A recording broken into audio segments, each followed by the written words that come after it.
High schoolers can't read and teachers are done. Hey, listen, man, my reading always been a little below average, too. Y'all know I keep it real on this channel, man. When I was in the 5th grade, my reading level was like third.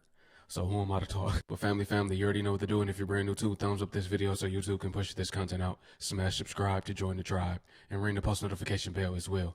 All right, let's get into it. Our students cannot read at grade level. As a music teacher, I didn't really think I had a whole lot to add to this conversation, but I don't think a lot of y'all understand how much this is affecting them in every single course that they're taking, not just the ones where they're having to write and read passages like science and math and reading courses, but it's affecting them in every aspect of their schooling. I'm going to put up a chart of a music staff so that you can see what exactly I'm talking about, because I have a story about this past year and some of the struggles that I saw in my band hall with kids that did not know how to read at their grade level. So what I was noticing this past year with my students is they weren't just having those typical issues that you would have to work through.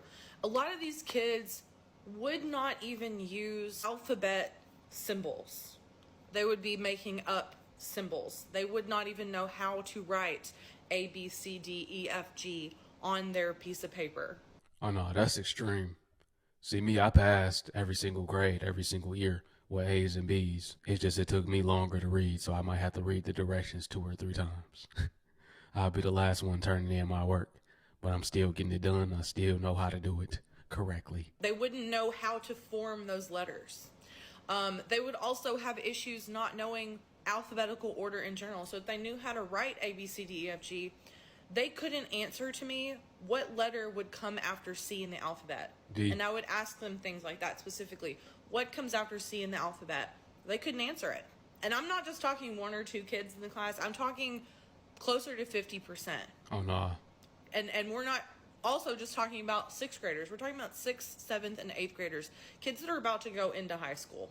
And did it make the job of teaching kids how to read music harder? Yes, but I think the reason why I'm wanting to point this out specifically is that a lot of teachers in middle school grades or upper level grades before you get into high school aren't necessarily dealing with skills that require you to go back to those remedial basics like the alphabet or drawing letters. But in music class, we literally work with the alphabet every single day. We only work with A, B, C, D, E, F, G, 7 letters of the alphabet. And a lot of these kids do not know the first 7 letters of their alphabet or what order they go in. So I can only imagine how they are having issues reading and writing when they can't even identify the first 7 letters of the alphabet. It is a crisis. And before you say, well, maybe you're just not teaching the concept good enough for them to understand that they need to use the alphabet, I would see a correlation most of the time between the kids that were having those issues that I discussed and the ones that could not complete a writing assignment in music class, which I did have them write things out a lot. And oftentimes the same kids that could not identify their alphabet or write things in alphabetical order also could not write passages on their own that were legible and readable.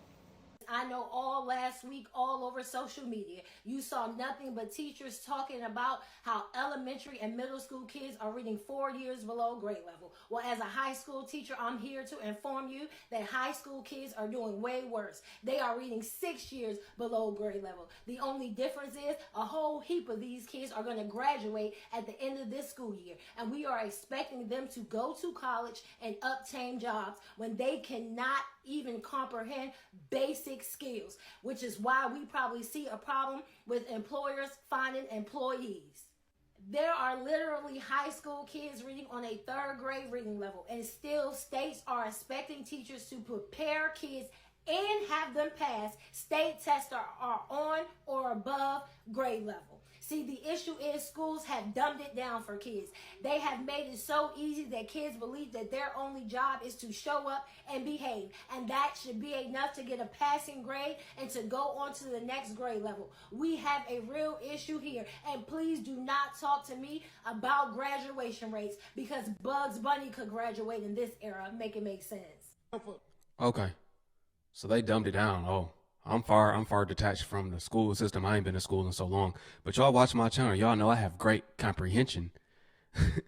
And I use stellar vocabulary, you know. But I don't know. I was always behind too, so I can't say. But they talking about 6 years behind. Okay, now that's ridiculous. That means if you're in the 6th grade, you're reading at a 1st grade reading level. But it's making sense because these YNs ain't got them all. Something has happened. It might be the food. I don't know what's going on. Y'all got to tell me. What went wrong? When did this start happening? Spell philosophy. Spell philosophy. Ain't no way, bro. You 16, he's 17. Y'all juniors and seniors in high school, man. Spell it. Ain't no way. We erase the board. We're going to forget about the other stuff. I'm going to give y'all another chance. Spell philosophy. Please don't say he put an F. Mother. Dog. Keep going. I'm curious. I'm curious to see. Come on. Spell philosophy. Yeah. Man. Damn face. Come on. Get out the way. Let me see what y'all. Come on. All right. Uh-huh. So Oh, man. He put an F too. Oh, y'all ain't done. Philosophy. That's our final word? Philosophy? Huh? Look at y'all. Man, spell cute, Makai. Spell cute. I'm gonna give you something simple. I ain't even gonna say no cute. That's a fourth grade word, dog. Spell cute. Spell it. Oh, man. He put a Q. Dog. Makai. That don't make no damn sense.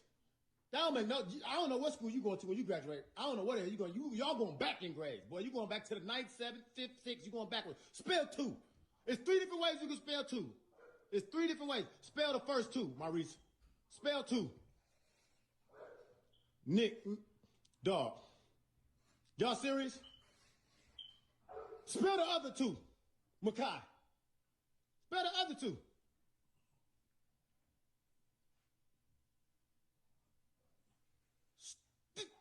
Dog. Y'all. Spell the number two. Spell the number two. Spell the number two. Spell the number two. Spell the number two.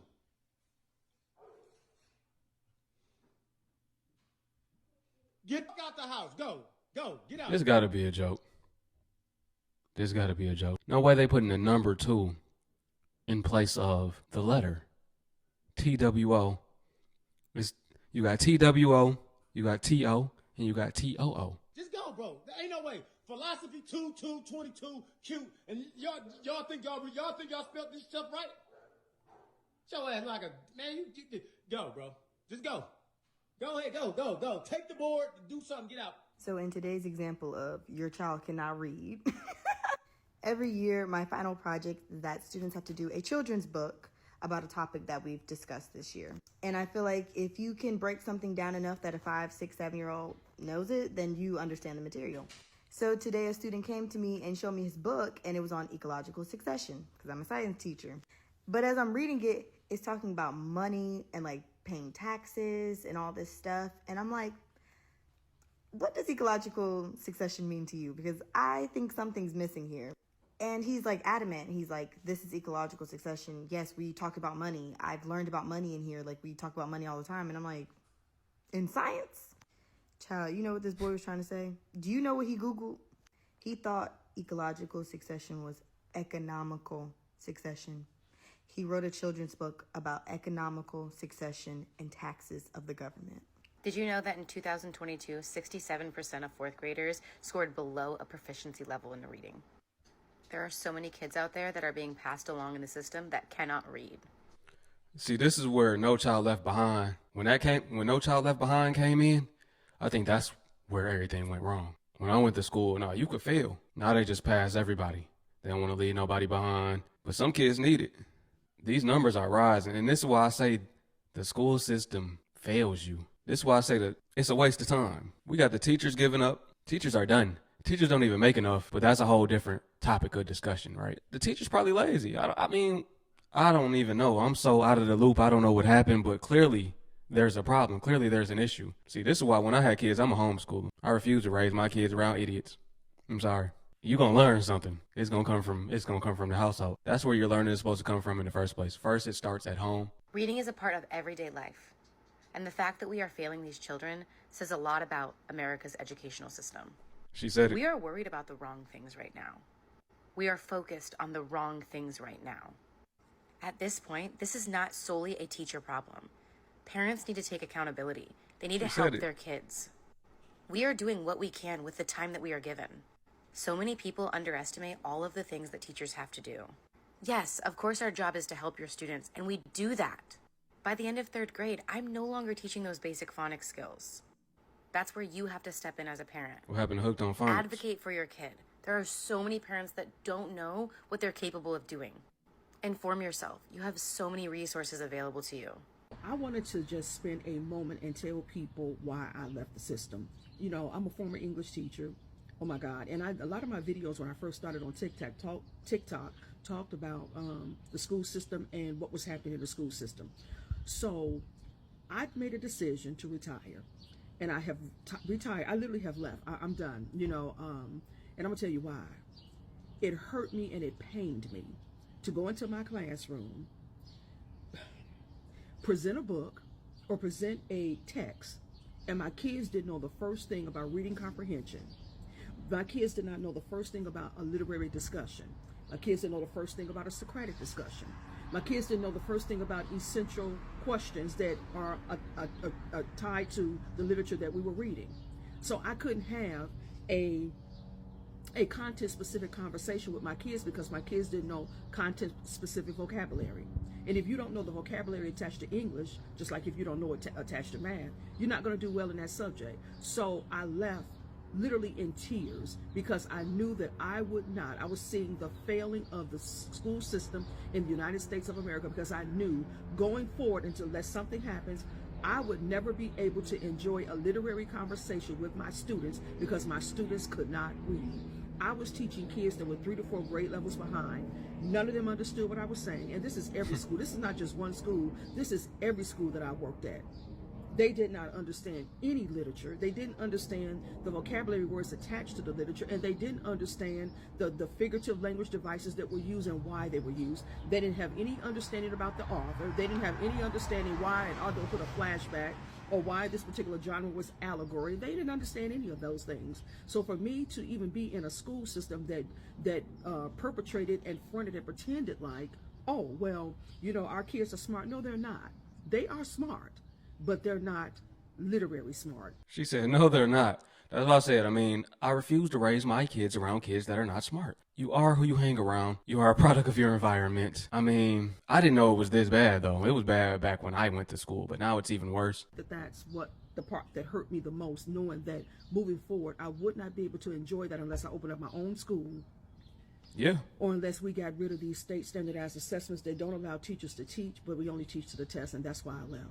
So parents, if you come across this video, read to your kids and let your kids read back to you. And more than anything, ask your kids, do you understand what you just read? And have a discussion with them, okay? Elementary school kids are not reading. Kids are not reading. Kids cannot read.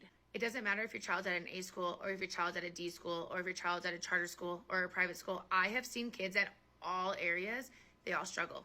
They all struggle because they don't have exposure and they don't have consistency with reading. We can blame the Department of Education. We can blame the literacy rates being at an all-time high. We can blame the schools, the teachers, but education teacher of 4 years, I specifically teach kids with learning disabilities how to read and to read accurately. We're not talking about teaching kids to read with special education disabilities. We're talking about teaching kids to read that have not had that exposure and that just cannot read, and no environmental factors included. Exposure and consistency. These two things are most important when reading, and these kids are not exposed to reading at a young age, and they do not have consistent reading, whether that's at school, at home. They don't have enough exposure of reading in general. The perception of teaching kids to read is it is the teacher's job to teach their children to read. It is the school's job to teach their children to read. Have you been in a public education classroom recently? Teacher to student ratio makes it nearly impossible to differentiate all different reading levels consistently. And I'm talking every single day for targeted reading instruction. You can have the most experienced and most knowledgeable reading expert teaching your child. If you are not doing it consistently, and I mean at least 4 times a week, 15 to 20 minutes a session, it's not going to be effective. If you have elementary school, We had to do that in elementary. We had to go home and read every single day. That was a part of the homework assignments that we had to do. When did that stop happening? She said they can't even conceptualize, and they're all saying this. When I went to school, everybody understood what was said from the teacher's mouth. We all understood the assignments. It was just some people didn't focus. Some people had problems with staying on task, or they just didn't care. Kids that are reading at grade level or even below grade level, get them a tutor, get them extra support to give them those skills to have them be successful with reading. Reading is not meant to be natural, but you need consistency, exposure, and somebody that is qualified and knows the science of reading for it to be successful for any child in a short amount of time. A language arts teacher is considering quitting her job because her 10th grade students don't know how to read. The New Jersey-based teacher shared in her Reddit post that the last couple of years have been very stressful, but the straw that broke the camel's back was realizing that her 10th grade students couldn't read at grade level. In fact, they could barely read at all. They were reading second and third grade level books like Charlotte's Web and Bridge to Terabithia. She turned to other teachers at her school for advice, but it turns out they were dealing with the same thing. In desperation, this teacher said, "I'm at a loss." Parents are mad that their kids are failing, but there's not much she can do, especially when it comes to student behavior, because students are rude, always on their phones, and destructive. She believes the issue is students lacking the desire to learn and a system and country that doesn't believe in education. For years, other countries have been outperforming the U.S. education system. Author and parenting expert John Fogel said on TikTok that school in the United States is not set up with kids in mind. The country with the global reputation for having the best education model is Finland, and it's because they put their kids first. They don't teach to tests. Teachers are given carte blanche to actually teach. Not only that, there's no homework, the school day is shorter, and there are more breaks during the day. We're to a point where the entire education system in the U.S. needs to be revamped in order for teachers and students to succeed. The kids are getting lost in the mix, and teachers suffer the collateral damage. It may seem like options are limited for parents in our current system, but parents can get involved. Vote in school board elections, get involved in state government, and join the PTA. And most importantly, do whatever you can to advocate for your kids and support your teachers. When we see scores that 70% of eighth graders can't read at grade level and read proficiently, and that actually, when you go into high school, you see that same percentage. And do you know there was a graduate in Hartford, Connecticut? She graduated valedictorian of her class. She sued her school because she couldn't read, but yet she was valedictorian. Man. It's unbelievable Isn't because that's an incredible thing. because they get money for just matriculating the students. They don't care if they're actually learning. Right. And that's just it's reprehensible. Man, that's crazy. I didn't know that most students can't read at all, or they read below a satisfactory level. I didn't know that at all. I don't trust the education system because they don't really teach you what's important, but I didn't know it was this bad, man. Drop a comment below. Let me know if you have a child that cannot read, or if you know somebody, or if this video brought some clarity, like, okay, I get it now. This is what's going on. I see why the YN's crashing out now. I see why the YNs act the way they do now. I thought that common sense just wasn't common no more, but they can't even read nor comprehend. It makes sense. That's why when I talk to people sometimes, they just look at me like this with a blank stare. It makes sense now. They don't even know what I'm talking about. I'm speaking a foreign language to them. It's just womp, womp, womp, womp, womp, womp. Yeah, I appreciate you, family. Peace.